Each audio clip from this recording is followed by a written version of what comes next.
O governo federal anunciou medidas para diminuir o preço dos carros populares, assim chamados, aqui no Brasil. O desconto vai até 10,96% sobre o valor do veículo e vai valer para os modelos que custam até R$120 mil.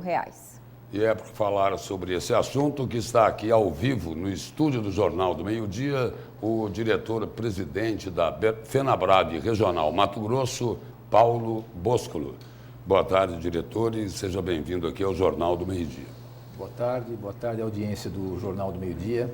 Vamos lá. O governo federal, não em caráter oficial, mas já disse que essa medida aí deve valer aí por 3 ou 4 meses. Qual a expectativa dos revendedores aqui de Mato Grosso? Sem dúvida nenhuma que a expectativa é positiva. Qualquer redução de carga tributária que incida em algum benefício para que o consumidor tenha mais acesso. O objetivo, vamos falar, o foco, né? A meta dessa medida é para aquele consumidor que está entre um carro usado na faixa de 50, 55 mil até 60 mil, ter a opção de fazer a compra de um carro novo, né? Na mesma faixa de preço. E as bases para essa, pelo que a gente viu no pronunciamento, né, do ministro da Indústria e Comércio, o Alckmin, mesmo porque não foi nada publicado ainda, existe ainda um período de aprovação, inclusive tem que passar pela lei de responsabilidade fiscal, porque isso vai causar um impacto na arrecadação da União, dos estados e municípios, e com isso, isso tem que ser aprovado para que a gente possa falar em cima do que realmente foi publicado. Porém, a iniciativa é extremamente positiva, visando beneficiar 3 componentes que formam esse grupo de veículos até R$120 mil, que estejam aptos a receber esse tipo de benefício. Primeiro é a faixa de preço do veículo. Segundo é o percentual de nacionalização, qual o percentual de componentes do veículo e do processo de produção que é nacional comparado com o importado. E em terceiro lugar, a questão da emissão de poluentes. Então, colocando isso em prática, beneficiando mais os veículos, o imposto sobre os veículos que emitem, por exemplo, menos poluentes, incentiva-se com isso uma renovação de frota, que não só é saudável sob o ponto de vista do poder aquisitivo do comprador, como principalmente no tema do meio ambiente, que hoje faz parte de todas as discussões na indústria. Senhor Paulo, agora nós sabemos que o carro popular no Brasil ele tem apenas essa denominação, mas está longe de ser acessível, né? Isso é histórico para a maioria da população.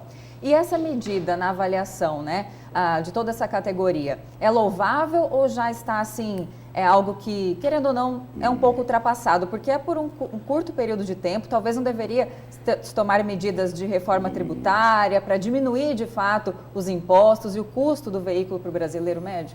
É uma medida paliativa, repito, não foi publicada ainda, mas pelo que está sendo anunciado, é por um determinado período, e o impacto que acabou causando no comércio, no mercado, na verdade, nesse momento que foi divulgado, foi o contrário de uma ação de fechamento de mês, foi uma ação de breca-mês, né? Porque o anúncio de que será anunciado desconto, o consumidor que está pensando em comprar um carro já tira o pé do acelerador, já quer ficar esperando qual é esse benefício, o tamanho do benefício. Isso atrapalha bastante o comércio nesse momento e também o início de junho. Então a gente já imagina para o fechamento de maio e junho um impacto negativo nas vendas por conta de uma medida que deveria ser comemorada. Por outro lado, os concessionários que têm os seus estoques, têm que fazer os seus números acontecerem, né? Eu tenho certeza absoluta que estarão com promoções no momento que até possam compensar ou até antecipar o que seria o benefício da redução dos impostos. Diretor, antes do início da entrevista aqui, a gente conversava aí sobre a possibilidade da venda direta da fábrica, da indústria para o consumidor. Os revendedores são contra isso? Na verdade, que fique bem claro a diferença entre venda direta e faturamento direto, né? Hoje, por exemplo... Venda direta já existe hoje. A venda direta existe hoje em grandes grupos, por exemplo, as locadoras. Uma grande locadora não compra um veículo, não vai escolher a cor, não vai perguntar quanto custa o carro usado que vai dar na troca. São lotes de 500, 1.000, 2.000 carros. Então, para isso, a indústria tem, todas as indústrias, todas as montadoras têm um canal de venda direto para esses grandes grupos. Nesse caso, é uma venda direta que o concessionário entra apenas com o papel de fazer entrega, mesmo porque não tem como as locadoras fazerem uma fila lá na porta da concessionária, da montadora e retirar seus próprios carros. Então, nisso já impacta um primeiro aspecto que foi falado pelo ministro Alckmin, que essa venda direta reduziria o custo da logística. Isso não é verdade. Da mesma forma que uma venda direta... Mas reduz o preço para o consumidor. Por exemplo, hoje, o produtor rural, né? Ou então o CNPJ, consegue comprar por um preço menor. Consegue comprar com preço menor por conta dos benefícios fiscais pela sua condição de produtor rural de CNPJ.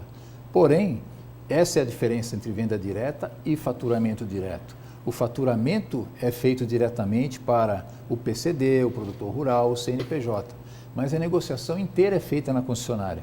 Envolve aprovação de crédito, forma de pagamento, test drive, a logística da entrega. E aí a concessionária ganha também.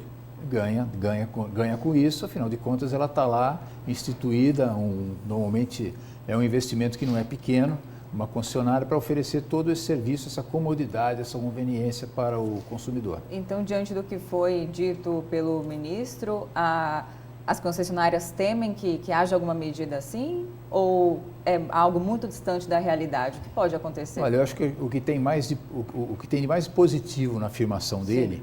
é que ele vai estudar a possibilidade. E tem que estudar mesmo, porque pelo jeito ele não conhece a cadeia de distribuição e sequer conhece a legislação. Nós temos uma lei, a 6729 de 1970, a Lei Renato Ferrari, que regulamenta a condição de distribuição de veículos exclusiva para os concessionários. Esperamos que nesse estudo dele, nessa reflexão, ele entenda que o nosso papel nessa relação de consumo, de distribuição, ela é importante e nunca vai deixar de acontecer. O senhor disse agora há pouco aqui que o consumidor, com esse incentivo do governo, ele pode deixar de comprar um carro usado para comprar um carro novo.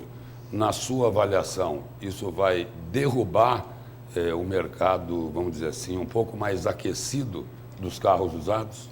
Não vai derrubar. O que deve acontecer, independente desses percentuais, é uma acomodação. O mercado de seminovos, ele está absolutamente pautado em cima da lei de oferta e procura, né? Então, pode ser que exista o quê? Assim como vai baixar o preço do carro novo, deve baixar a referência de preço do carro usado também. Mas isso, em um ciclo de troca, já se ajusta e segue a vida. Esse segmento do seminovo é fundamental na nossa operação, não vai ser afetado. Obrigado pela presença e pelas informações aqui no Jornal do Meio-Dia. Eu que agradeço. Obrigada.